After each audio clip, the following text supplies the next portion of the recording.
Welcome back to Style for Growth, the space where style meets soul and presence is power. I am your host and Sage More mindset and style coach and founder of Authentic Glow Coaching. This season, we're diving deep into power and color. The shades you wear shape the way you show up, lead, and evolve. Whether you're dressing for your next level or redefining what power looks like for you. This series will help you align your energy, wardrobe, and mindset with the woman you're becoming. Suzanne, let's get into it. Episode 6, Black and White, Clarity and Command. Ladies, please, you command in a room. You got everybody attention, and that means all eyes on you. Shout out to Tupac Shakur, R.I.P., the greatest, the GOAT. And thank you for your time and your presence while here. Amen. Okay, all right, y'all. My ladies, you know. And shout out to you. All right, now, ladies. So, our thing we're going to focus on today is the power of minimalism and energetic neutrality. So, minimalist. Ladies, y'all know I'm a big stickler for the minimalist chic lady look. That means I'm well put together, but I ain't the one constantly doing all the talking. I'm not too chatty about nothing I got popping off, okay? I keep my little ones and tools guarded and close to my own little heart. So when I'm ready to pull them out, I can pull my space and go ahead on and do what I need to do when it comes to dealing with them deck of hands and cards that I was dealt. Period.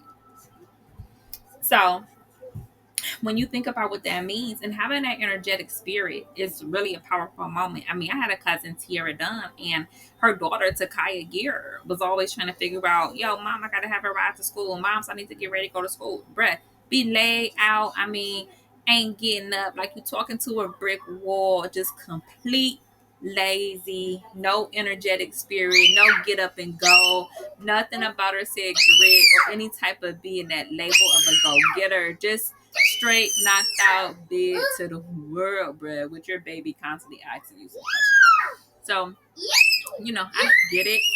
But at least it can be nighttime, bruh. It's like 7 in the morning, a.m. Shanice's case, my other YouTube girlies in that type of community and communal space, y'all already know we do not admire sleeping in Labria too late. That's not what we gonna do. That's not where it's at. We admire maybe 10 o'clock, 8 a.m. So sleeping upon those type of little 1-2s where you need to be out and about is highly frowned upon.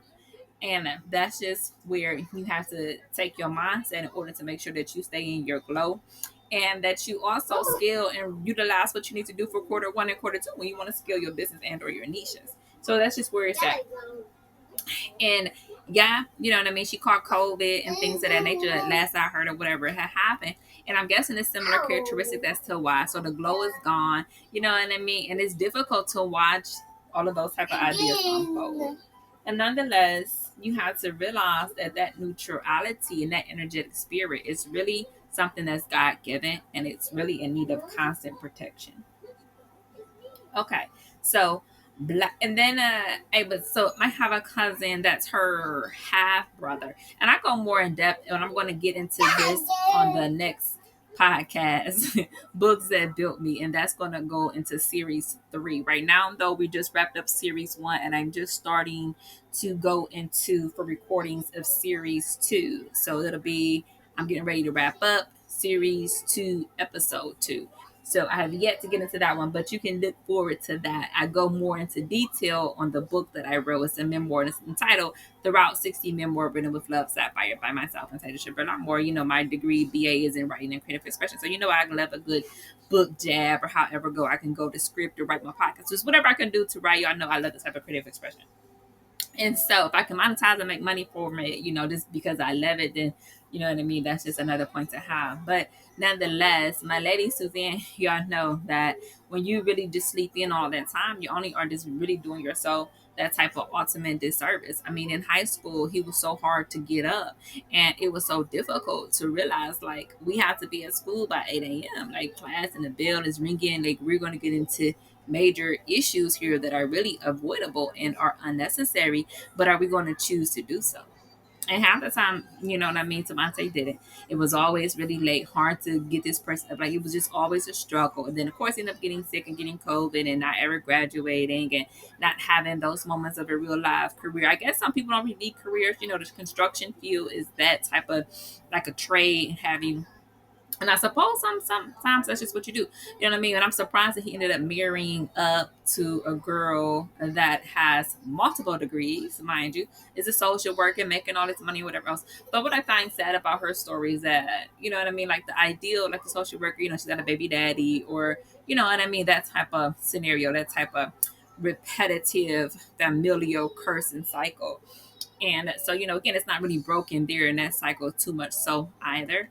Like to break the cycle is kind of sort of how Tiara's daughter Takaya is almost kind of sort of similar. They didn't get a chance to break their cycle. Their mother, Tiara Dunn, that's my first cousin, is a multiple baby mom. She has multiple children and is not with any of the baby fathers at all whatsoever. And it was kind of sad to kind of sort of understand that that was a route that was chosen by her. And then you have where Tiara's daughter, Takaya, has chosen a similar route. So again, the cycle goes on continuously. It was yet to have that unbroken scenario, even with this young lady, even though broken is better. So, mind you, we are in the process of watching Takaya rear two kids on her own. Plus, supposedly, the partner is a little bit more aggressive than we may would have liked, right? If you have taken a more broken route and choice of conduct. And then you have those moments, and then you also have to be a really good fighter as well, because men have really tried to test me through and through and through. Labria. And I'm just saying that to bring awareness to domestic Labria to the domestic violence young ladies who know what I'm talking about. You get out there and you traffic, you on these street corners, you up here waiting for somebody to pimp you out. Okay. You got to learn how to throw a punch or two in self defense, in a protective mode of your own gear, spirit, mind, thought. Because they ain't gonna do it for you. He wanna make a dime off of your sacredness that has come from God. And not only do they choose to think that that's the right mode of conduct, they didn't really piss God off to the point where now somebody got to get caught up in something that they weren't even supposed to have been in. That's silliness. So, ladies, watch your back. Take a martial arts course. Learn how to kick some butt. You can be a bad female, Suzanne, and know how to throw them bows and hold your head up high. And I suggest you do that. So, black as a boundary, color, strength, stillness, seriousness. Now, you know I'm a Scorpion host, okay? October 30th. I embody this through and through. If I look at my feet, they colored in black. And I don't even have no shoes on. Black boots, so you know I got a pair. And I had two, three. I can think of. I had a pair of all black combat boots. I have a pair of little booty cowboy looking pointed toe boots with silver studs on them. I have had black high heel and looking type of ones with suede on them. I had better chunky heel than them. I got a pair of black heels in there now, chunky suede pointed toe, strappy little ankle spot. Okay, I've had boots, and it's sad because combat is for military. Getting back, speaking of knowing how to throw them bows, and that's especially prevalent. I mean, I have black now. I'm looking at black as a wardrobe as a set that from Old Navy. It's kind of a workout now. It's the pants and the top two that goes along with it as well. I just had to do those alterations because I was tempted to get away from it and give it away. It was a large. I'm like, well, hell, I'm trying to figure out what's going on with my lifestyle as well when it comes to dealing with what it is that I want to think about with weight. And so I'm not about to just get rid of all these things that I have. And everything is so expensive and is as inflated as it is, it's really not worth that type of drama, so to speak. And I'm not trying to not have what it is that I need readily available. That's just not going to happen. That's just not necessarily what it is that I need in my life right now, so to speak, as we go forward. And strength to understand that, yeah, I mean, my feet may be black, whatever, but I'm not going to say actually that they just going to be black as ever because I definitely own black pairs of shoes, but that's just the persona within me. If I have moments where I really want to go out in someone's morning, I'm gonna throw on something else that's black. If I have a moment where I really feel as though I want to get still and I want to focus on things when I close my eyes, they're black. Whenever I have moments where I'm really trying to figure out what it is that I'm thinking about, I'm going to go to the color black. I have a black blazer. Our TVs are black. The things that are around some of the paints is black. So you really just want to understand that those boundaries, because and I guess when you deal with the broken part of life as well, how that also has to have a certain type of strength to break any kind of curses. That's something that's innate and that needs to necessarily be kind of sort of get built, or and that's why it's always such a problem as well to realize that destroying something that someone else built without replacing or replacing something in its stead that's greater or just as great is a no-no. If you can't do that, then why are you trying to destroy something like that? But see, that's the strength of mindset. If you are really able to do those things, and then fine, so be it. You know what I mean? It's sad that we can go through the most destructive type of relationships that we have ever experienced in our lives and realize that by the time that we did those things, that really leads to rather dark moments. The darkness in those thoughts are intense. And that's really just how we are going to choose to conduct ourselves in that dark spirit.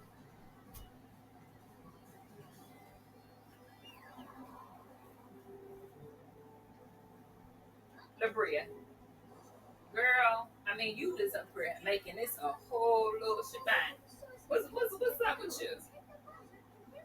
Huh? And is mommy missing one? I feel like I'm missing one. Excuse you? Okay, thank you. Y'all, my little girl is all over the house. She is just so curious all of a sudden, bro. And that's one thing out of the darkness can be a broken cycle. Because, I mean, if you choose to just go ahead on and give up on your dreams, then you're not going to break your cycle. You know what I mean? You're not going to have those moments where you really love someone and get to bear their children. You're going to just kind of sort of realize in that sense of unbroken is that you're just not going to feel like you're good enough to actually do those things and have those examples. And ladies, we're so worthy. We are so worthy that it probably scares people. You know what I mean? We scared of these men that is going to, put their hands on us, but they punks. If they putting their hands on us, it's probably really rather quite easier to whoop they necessarily, so to speak, than we may think like, oh, wow, really? This is all that you got? Oh, MG. No wonder you think it's that easy to whoop on me because you're not even used to nobody telling you no. So we're trying to fight back or even trying to accomplish their dreams. So as soon as somebody even show that little slither of strength to do so, they running for the hills. Long gone. As Aaliyah would say. God rest her soul. Long gone. It's like that. You can't even catch it. You ain't even no point in chasing. Women do not chase. We align. What my girlies on YouTube say, Necklace communities. Y'all know. Y'all know what they be saying. So you definitely want to think about that strength for sure, for sure. And even I have a little cousin, Naraya. Yeah, I'm really hoping that she can learn how to break that generational curse as well with her mother.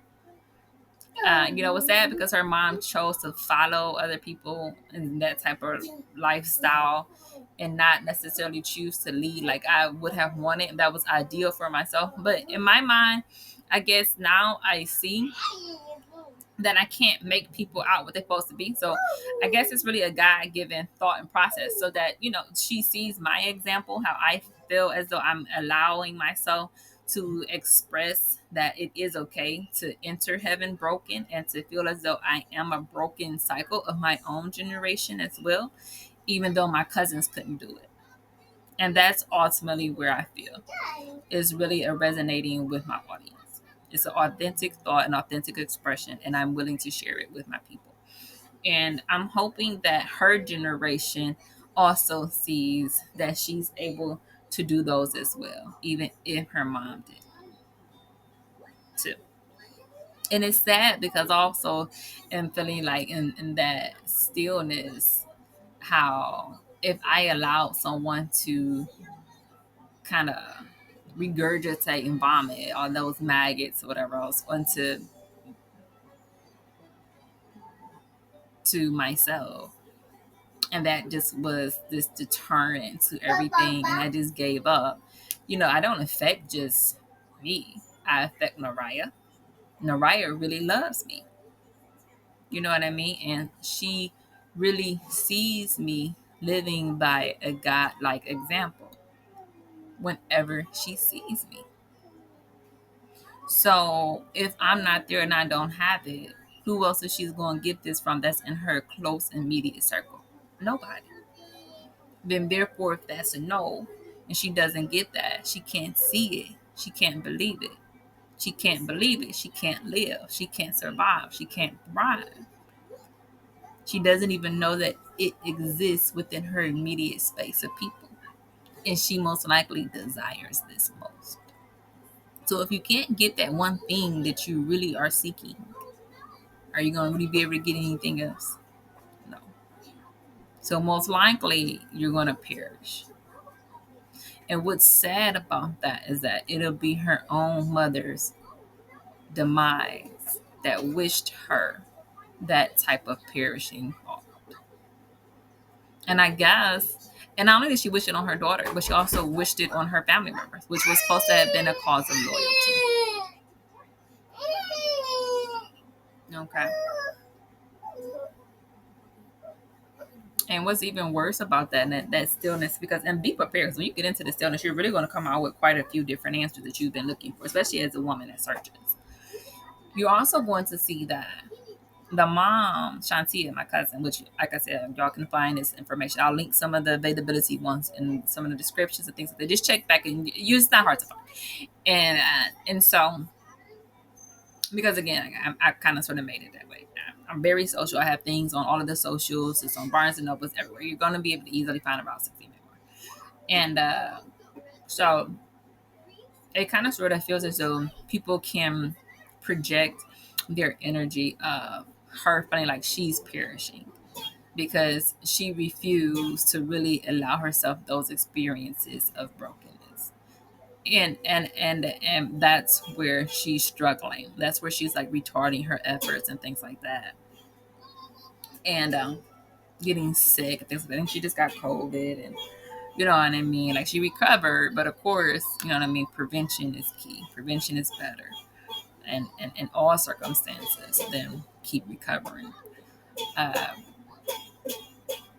and I'm not really sure, like, when I think about it further in hindsight, when you have that generation who's wishing perishing upon themselves, and then it's like you have to break your cycle as well, and then your cycle goes to your parental figures, and that's riddled in drugs. You know what I mean? Alcohol, heroin. So you have to break the cycle. She's never done drugs, so I've never seen Shantia do anything of that nature besides alcohol. And I guess even men right now seems to come across as some kind of addiction. But why is it so difficult? Why not break that particular thought process and cycle for your own mom and dad? They're really cool people. You know what I mean? You can believe in them and then let that motivate you to break the cycle, then enter heaven broken. So therefore they can look at you and feel as though, okay, cool, at least we did give you life and this is exactly why. You know what I mean? So it's almost like you just quit and gave up on your relationship. And that's just not a positive way to live your life. So it's probably why the sickness is always so readily in her body, like that COVID. So that's definitely black as a boundary color. You have to set your boundaries, especially with people like this. You're really going to learn how to do those things and enter into your stillness so you can really figure out how to conduct that so that it can transpire. And then take these type of ideas with a sense of seriousness because we can. You know what I mean? I had a girlfriend who actually committed a murder, and I had to kind of sort of accept that that was my friend. That's difficult to do. And so you take that with a sense of seriousness. And then white as clarity, space, and newness for sure. Because newness means there's no spots, there's nothing wrong with it. It's like a sacrificial lamb. And that clarity that we all seek is kind of sort of, I'll give you an example. For myself, when I was working at Gabe's. I worked at Gabe's before I gave birth. And then after I gave birth, I went back to a Gabe's again. So I was working at a Gabe's out in Wickliffe, Ohio. And then that was the first one before I gave birth. And then I went back again and I went to the one out in Middleburg Heights, Ohio. and I wanted some clarity. I had a praying partner, Eula, from our church, which is Providence Baptist Church, and while I was trying to figure out what was going on, I had to have some clarity. I say, well, this is for Suzanne, for my ladies who really want to know how to handle these situations. How can I gain clarity about having a job as a cashier? That's what I did, versus really under God given understanding that that isn't the same as having a career in a labor of love, and why I needed this type of clarity. Because the clarity that I ended up coming up with in a way with was that being a cashier is not a career. And what made it not such a career was that I knew for a fact that it had nothing to do with writing. And when I really wanted to understand the whys, why this was considered a job, and I hate to even say that word versus. So, why was a job when we think of a career kind of not the same? And the answers were that there were different levels to a career. Levels, and especially one that you really, really, really are considering as your labor of love, which is being a writer or author. Like most of these podcasts are usually very kind of sort of scripted. So I had to come up with the scripts, and then I had to have talking points that are stories that I can relate. It's almost like I'm writing impromptu, and it's a skill, it's a mental ability to constantly just pour out memoir, page after page after page. But that just stems from journaling is the same mode. Journaling and writing is like podcasting. It's just a different medium for the same device.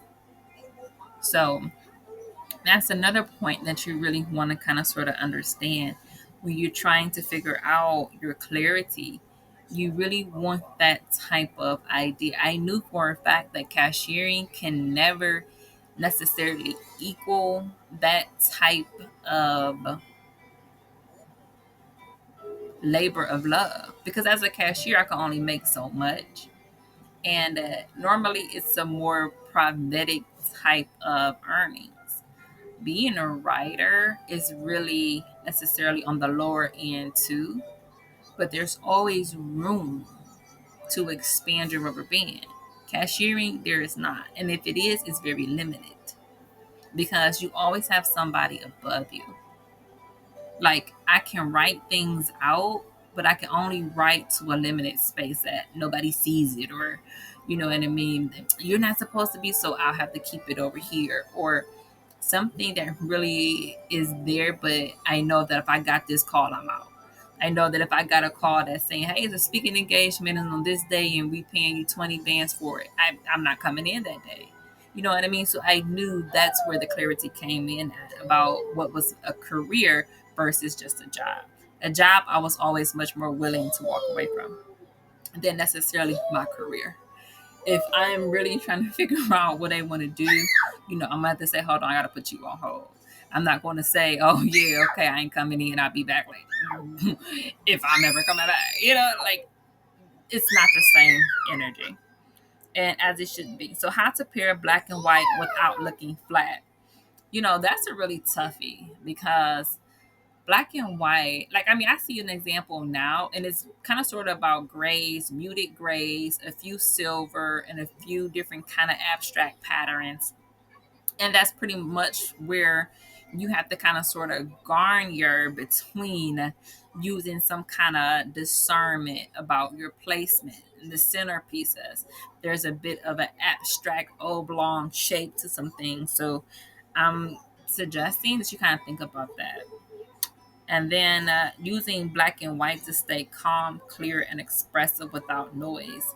Yeah, because something about black and white really can make us feel as though we're in the presence of a godlike person.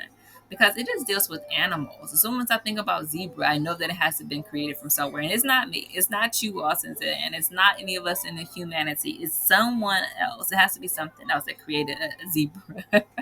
So that's where I always do that type of thing at. And expressive without noise, for sure, because noise is always a detriment. When we have quiet, clear personas that really aid us in how we're moving about, that's ultimately a great way to conduct yourself. So you always really want to kind of sort of make sure that we are choosing to act and behave in that way, because that choice leads to happiness. So here's our mini takeaway. On days when everything is loud, wear white. You'll embody the space you need. So this is going to close out our series 2. So hopefully you all have enjoyed this. If you've been back and you have been doing some fun things, thank you so much. If you've been telling your people and been kind of making sure that they know and spread the word and get the word out, I thank you so much. I might do some optional episodes, some of these different other little things and thoughts in mind.